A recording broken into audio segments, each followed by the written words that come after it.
Good to go? Okay. Good afternoon, everyone. Afternoon. Let me know when your shot's good. Okay, here we go. Tomorrow, I will swear an oath and become the mayor of New York City. A new future feels very near indeed.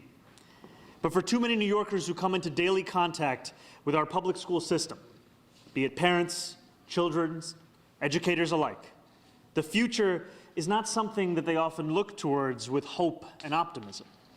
When many parents think of the future, they think of literacy rates that, while improving, still show that nearly 45% of children in grades 3 through 8 are not reading proficiently. They think, too, of a public school system that ranks among the most segregated in our nation, where children from different backgrounds do not learn alongside one another, and too many children don't receive the same opportunities. For over 900,000 children learning in our public schools, when they think of the future, they think of classrooms so crowded that they cannot get the attention of their teacher and facilities that have long needed improvement. And for educators, when they think of the future, they think of how many of their students don't have a home to return to at the end of the day or a bed to lay their head in. How hard it is to afford a dignified life in this city on a teacher's salary, and how many of their colleagues have had to move on to another job. The future need not be something that we dread. It can be something we rewrite together so that the children of our city, the future of our city, receive opportunities far greater than those who came before them. I am proud today to appoint Kamar Samuels as New York's next school's chancellor, because this moment demands a new generation of leadership that both understands our school system and has a transformative vision on how to remake it. Kamar is that leader. He has deep experience serving at every level of our public school system across our city.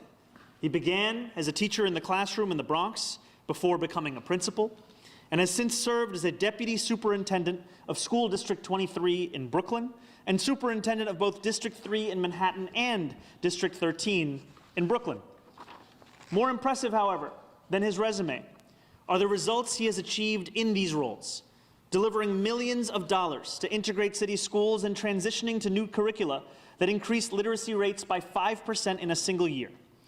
I chose Kumar for this impactful role, one which shapes the lives of nearly 1 million children each year, oversees more students than any other chancellor in the nation, and manages over 135,000 employees, because of his expansive vision of possibility for the future, and because he will lead with two qualities too rare in public service: transparency and accountability. They are the same qualities I seek to lead with from City Hall. With the appointment of Kumar, I want to acknowledge I have been skeptical of mayoral control in the past, even at times going as far as wanting to end the system entirely. This came from a deep frustration with the outcomes we see, and a firm belief that our parents, our teachers, and most of all, our students deserve better, that excellence in government means an excellent public school system. As with every policy position I take, my focus is on outcomes. So though I have held concerns about mayoral control, I also acknowledge that New Yorkers need to know where the buck stops, with me. They need to know to whom they should address their concerns and their fears. They need to have a firm voice in City Hall that they can count on to not only listen, but to also act accordingly. My approach to mayoral control will ensure that community involvement is not ceremonial or procedural, but tangible and actionable. I will work alongside Kumar to engage parents, teachers, and students in decision-making. We will pursue an aggressive democratization agenda to make sure the entire system has a voice. For one, our administration will improve the parent coordinator role to be a meaningful organizer of parents, rather than an administrative coordinator reporting to a principal. We want to restructure how meetings are run so that working parents can actually attend them. We cannot expect parents working 40, 50, 60, 70-hour weeks to then attend CEC meetings in person or even be plugged into when they are actually happening.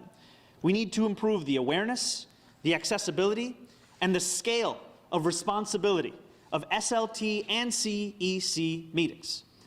These are plans Kumar and I have spoken about, and we are very excited about what an improved approach to mayoral control can deliver for our public schools. The goal here remains the same.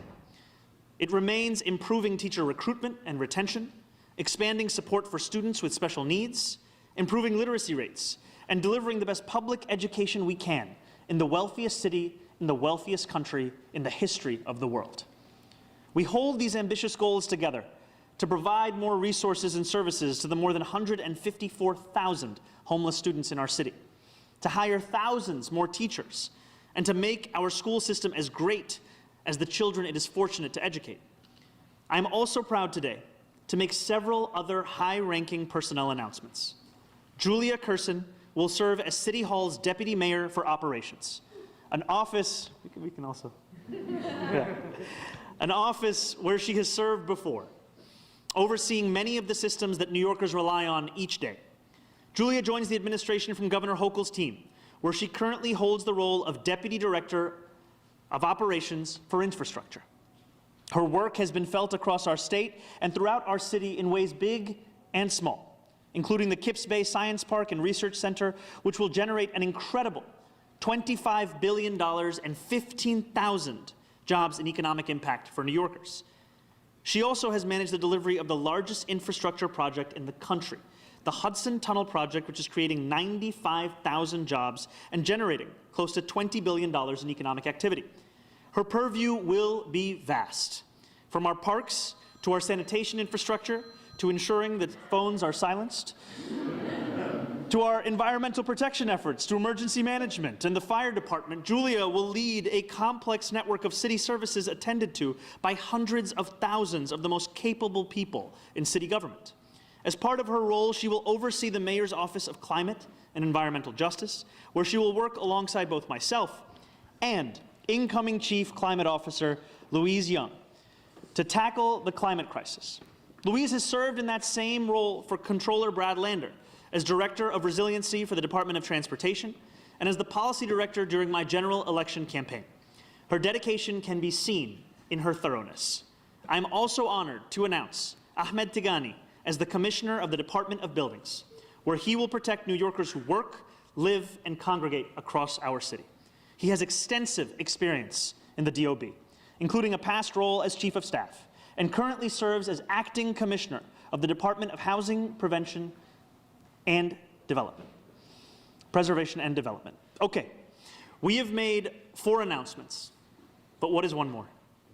Last but most certainly not least, I am delighted to share that Emmy Liss will be joining our administration as Executive Director for the Office of Child Care, where she will lead our efforts to build the high-quality early childhood education system that New Yorkers deserve. Her expertise in this field is indisputable, and her past work as COO for New York City's early childhood education program makes her the ideal candidate as we make our city one that every family can afford. There are 5 New Yorkers standing alongside me with very different responsibilities and unique portfolios, but they share 2 things in common: a commitment to delivering a better future for those who call the city home, and to leading from City Hall with an unwavering commitment to excellence. I am grateful to them for serving this city that they each love so deeply, and I am eager for New Yorkers to experience the positive impact of their remarkable leadership. Thank you. It is now my sincere privilege to introduce your next school's Chancellor, Kamar Samuels.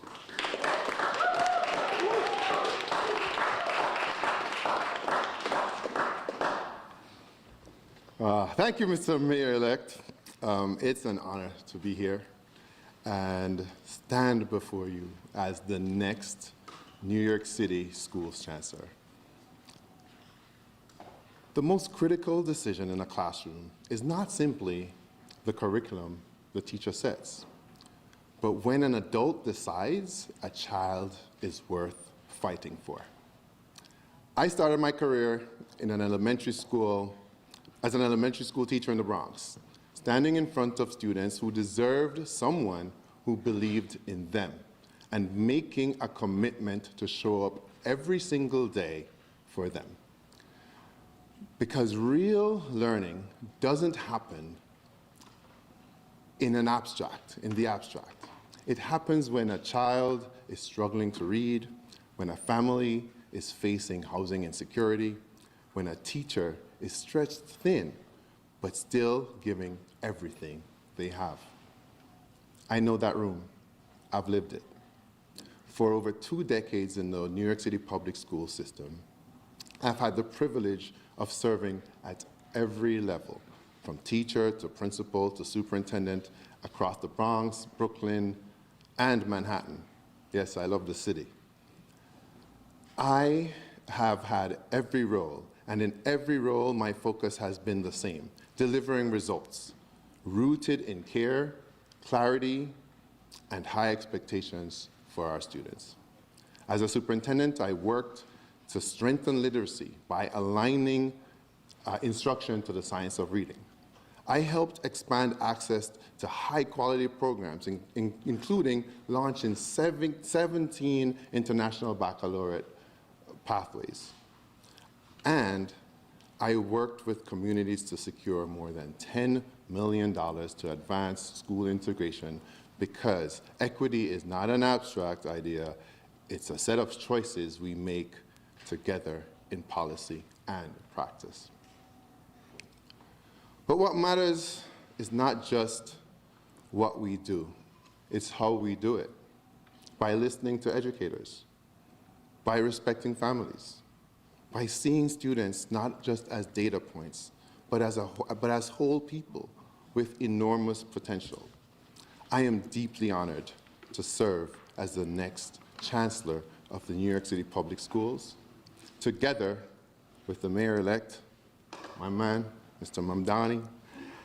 We will fully fund public schools. We will invest in recruiting and retaining educators, especially in special education, bilingual education, math, and science. So every child has a teacher qualified and supported.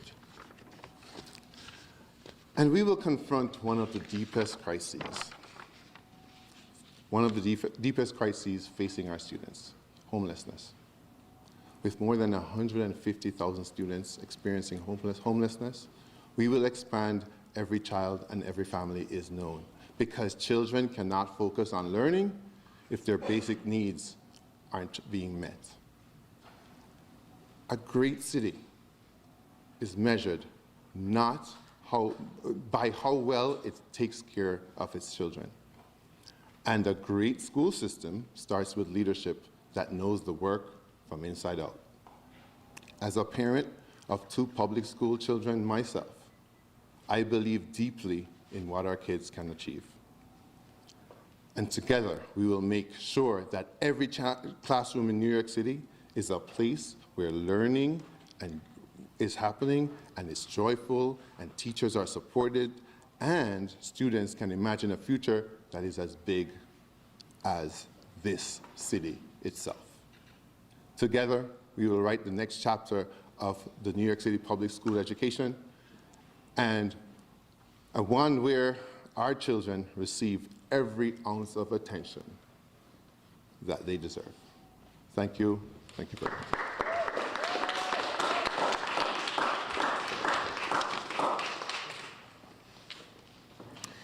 Now I would like to introduce our Commissioner of the DOB, Ahmed Tigani.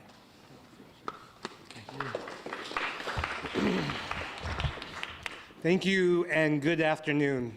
I am humbled and I am honored for this opportunity to lead one of the most complex and influential building regulatory agencies in the country as the incoming Commissioner of DOB. Every year, DOB oversees tens of thousands of construction sites, processes thousands of permits each week, and manages a wide range of responsibilities for New York City's critical construction sector. But these are not just stats on a page. These are permits that represent a new home, each represents a new business, a school seat, or access to healthcare. Our work has real consequences, and it's felt every day across the city by New Yorkers. As a lifelong New Yorker, born and raised in Brooklyn and proud to have called many boroughs home, public service to the city isn't just a career in my family, it's a calling. Shaped by a belief in giving back to a city that supported us so many times when we needed it the most. The commitment was instilled in me by my mother, a dedicated social worker. It's shared by my sister, who fights daily for equity and inclusivity. And it's reinforced by my wife, Jen, and my son, Jonah, who remind me why the city we build must be safer, more accessible, and fairer for the next generation. So thank you so much, Mayor-elect, for this opportunity to continue to serve. Thank you to my colleagues at HPD for 5 years of wins for New Yorkers, to Commissioner Otto for his steady leadership over these past years, and to the incredible team at DOB who I look forward to rejoining soon. The mayor-elect's charge was clear: protect lives, enable growth, and build a greener city, urgently, with high standards, and with accountability at every step, so every New Yorker can trust the results. With those as our North Stars, I think I join my colleagues up here when I say we look forward to getting to work.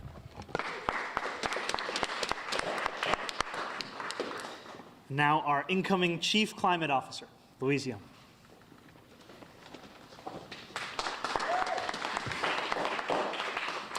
Thank you to Mayor-elect Mamdani for this great honor. It is a privilege to serve as New York City's Chief Climate Officer. I'm a lifelong public servant, and for the last decade, I have been so honored to work with New Yorkers across all 5 boroughs to advance climate justice. The very first job I was hired to do was on coastal protection for Lower Manhattan after Hurricane Sandy.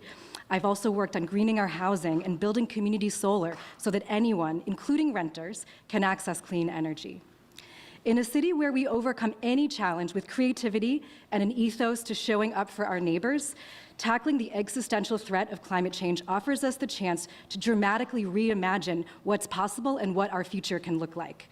the opportunity to transform our neighborhoods to be more resilient, to put environmental justice communities front and center in building our climate solutions, the opportunity to invest in and maintain the infrastructure that keeps us safe as an act of love for future generations to come.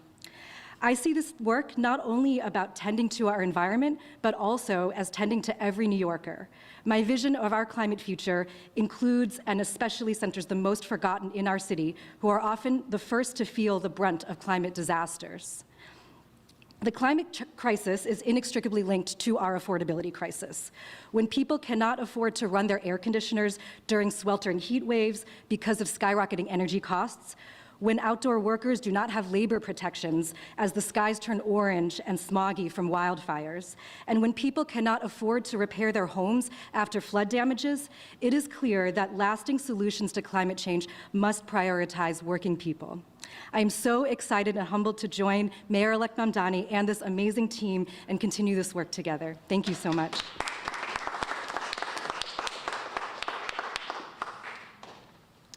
And now, our incoming Executive Director of the Office of Child Care, Emmy Liss.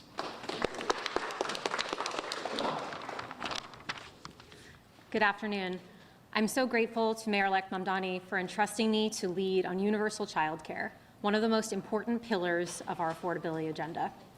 When families have access to safe, reliable, high-quality child care, children learn and grow, parents are able to work and build economic stability, businesses and our economy thrive. But too often today, that is not the case. Parents are going into debt, leaving the workforce, or leaving the city entirely because they cannot afford childcare. Families with children under 6 are more than twice as likely to leave New York City. Meanwhile, childcare workers who do essential work every day earn less than 96% of all professionals in New York City. A different future is possible, and it is what we are building toward. A city where every child under 5 has access to free, high-quality childcare in a range of culturally responsive settings with appropriately compensated caregivers. As someone raising young children in Brooklyn, I know how much universal childcare would mean to New Yorkers. I would not be standing here today without the caregivers and educators in my children's lives. When I worked on the expansion of universal 3K and pre-K, I saw firsthand what it means when city government comes together to deliver for families.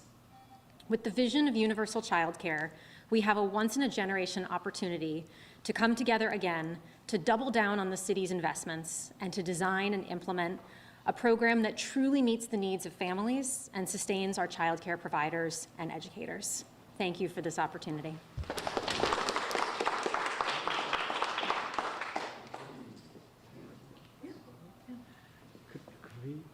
Would you want to come up?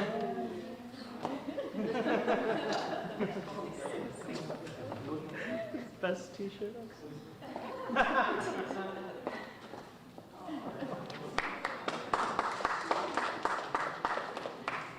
I just want everyone to see this incredible t-shirt that our young man is wearing. It says wanted free childcare. Thank you so much, Emmy. Thank you so much to the family. And now, if you could please join me in welcoming our incoming Deputy Mayor of Operations, Julia Curson.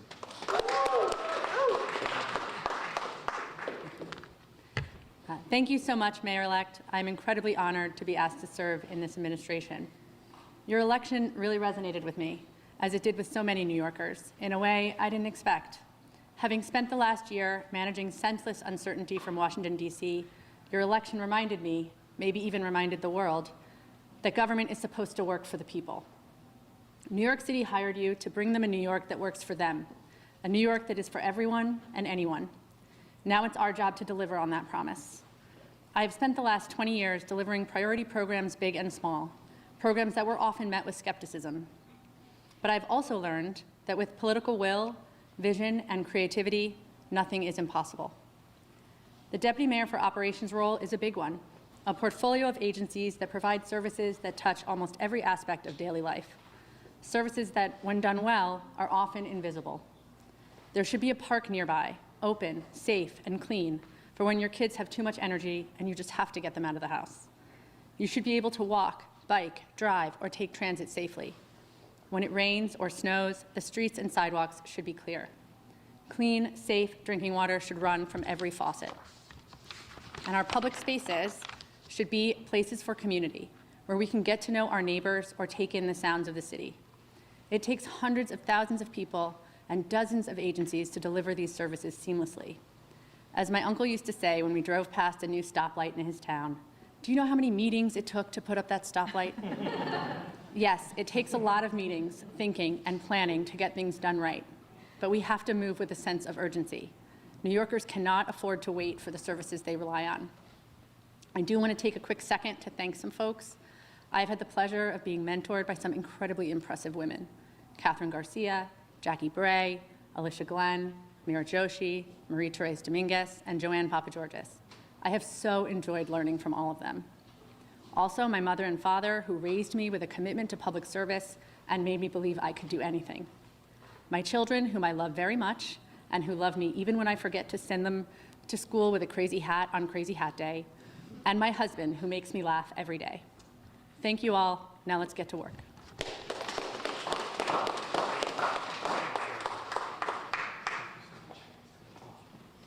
right, we'll do on-topic questions, please, for the mayor-elect and appointees.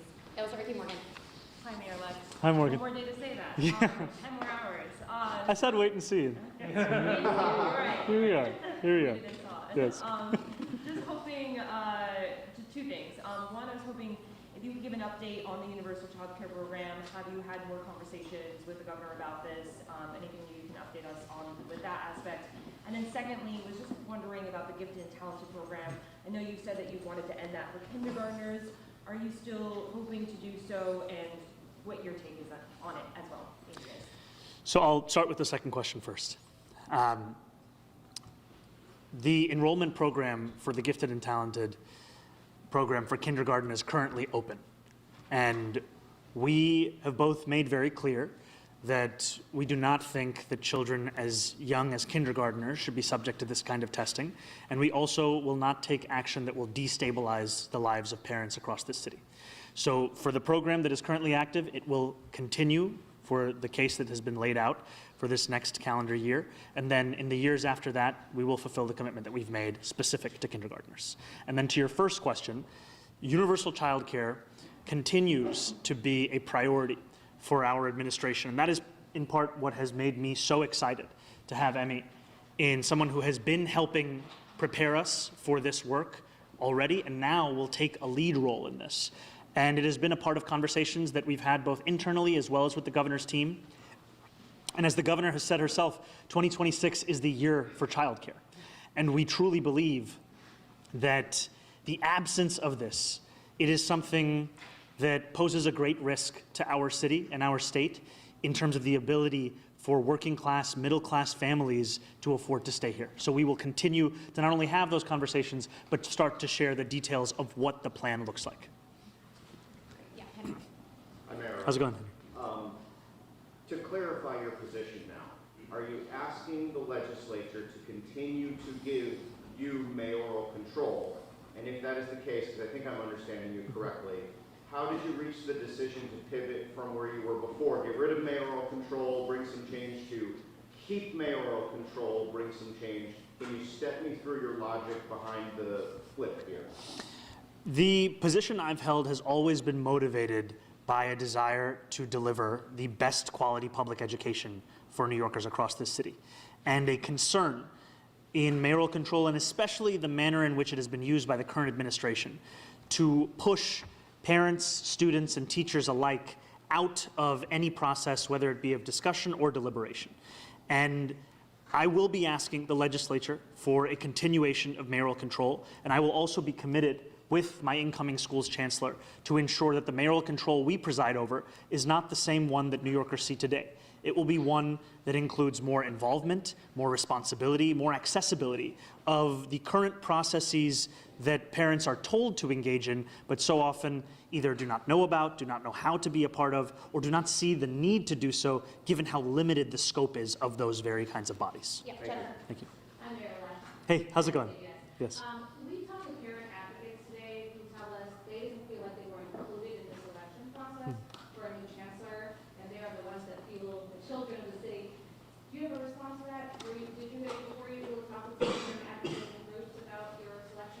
I have appreciated the conversations that we've had with New Yorkers for whom education is their primary concern, whether we are speaking of parent advocates or teachers or potential chancellors. And even within our own committee, within our transition, the reflections, the suggestions, they were critical in informing not only the rigorous process that we conducted in the selection of a new schools chancellor, but also the questions that we were asking, the places that we were pushing, because we both know that the responsibility is an immense one for New York City. It is also an immense opportunity to deliver in a manner that we have not yet seen.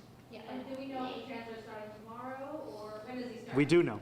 The chancellor is going to be starting tomorrow, and I am also grateful that the current chancellor has agreed to stay on for an additional month to help with that transition so that no parent has to worry about the stability of the education system in our city. Brennan. What was the reason? I'm sorry, we'll go Brennan first, and then Chris first. Go ahead. What was the reasoning behind not keeping Eyewitness and having a change mid-year? And then I also have a follow-up for the chancellor. Do you want me to say it now or wait? Why not say it now? Everybody's doing the two questions at once today. On the class size mandates, you've been focused on integration. What can we look forward to over the next year? Will more schools close? And also, the city's already far behind its deadline. Will you ask the legislature for some maybe clarity or changing the legislation, or the law rather, to give you guys more time to implement the smart class size mandates? I'm starting to regret having taken the second question as well. No, go on. We'll start with the second one first. We, in the campaign, made it very clear that we take incredibly seriously the need to hire thousands more teachers. And we put forward a proposal of community to classroom, of how we would create new pathways for graduating high school seniors, as well as for those who are looking to change career tracks midway through their professional life. That is absolutely something that we will be implementing. And we also know that the need for teachers exceeds that. That is the start of what we will do. And we are committed to implementing the class size mandate. It is something that I was proud to be a part of in Albany. And when we return to Albany for this upcoming legislative session, we will also make clear the kind of support that's necessary for the full implementation of that. Because as the Chancellor said, and as I also remarked upon, we cannot have it any longer that children are fighting for the attention of a teacher that has no means by which they can actually address all of the many kids in their own classroom. We have to set teachers up for excellence if we want to demand excellence of them. And to your first question, what I will say, actually, Chancellor, you want to add it? Yeah, we are all in on meeting the class size mandate as much as possible. And I think there are several approaches, and what you can look forward to is a lot of community and parent engagement around the processes that we're going to use to get there. But we are all committed to that.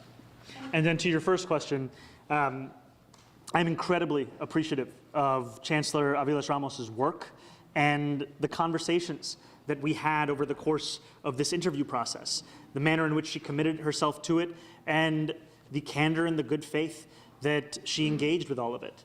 And I am also excited by what our incoming Chancellor presents in terms of a vision, in terms of a set of proposals, and in terms of the partnership that we are going to build to deliver for children across the city. Okay, I have time for one or two more, so Christopher, we keep it quick. Can we keep it to one, just Yeah. a little bit of time? Thanks.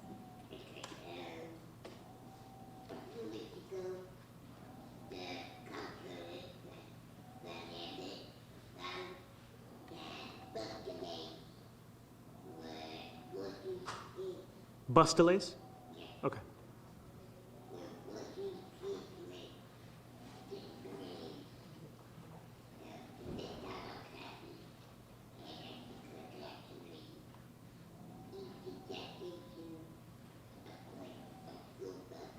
Zohran.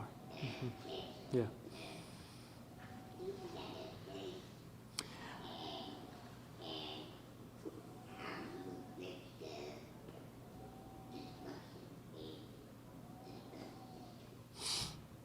I take very seriously that report, those findings, and I think you'll find in the Chancellor's remarks as well as in my own, that the quality of education and experience that we deliver for disabled children across the city has to be a priority.